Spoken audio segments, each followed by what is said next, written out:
சிவபெருமானை வழிபடக்கூடிய சிறப்புக்குரிய நாட்கள்ல ஒன்று ஐப்பசி மாத பௌர்ணமி. சிவபெருமானுக்கு எத்தனையோ அபிஷேகங்கள் செய்து நாம வழிபாடு பண்றோம். அவர் ஒரு அபிஷேக பிரியனும் கூட.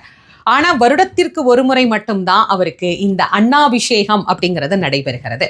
எதற்காக சிவபெருமானுக்கு அன்னாபிஷேகம் செய்யணும்?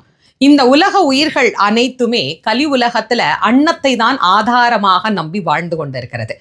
எல்லா ஜீவராசிகளும் பசிப்பினி இல்லாம இருக்கணும் அப்படின்னா எல்லா ஜீவராசிகளும் யாருக்குள்ள ஒடுக்குமோ அவருக்கு இந்த அன்னத்தை நைவேத்தியம் செய்வது தானே சரியாக இருக்கும்.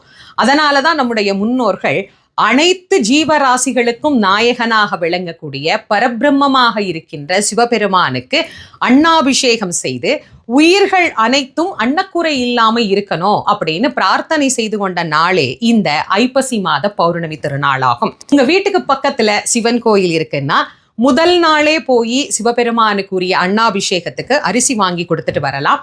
அன்னாபிஷேக தன்னைக்கு கலந்து கொண்டு அன்னத்தால சுவாமிக்கு அலங்கரிக்கப்பட்டிருக்கக்கூடிய அந்த ரூபத்தை தரிசனம் பண்ணினா கோடி கோடி கோடி கோடி நன்மைகள் அப்படிங்கிறது நமக்கு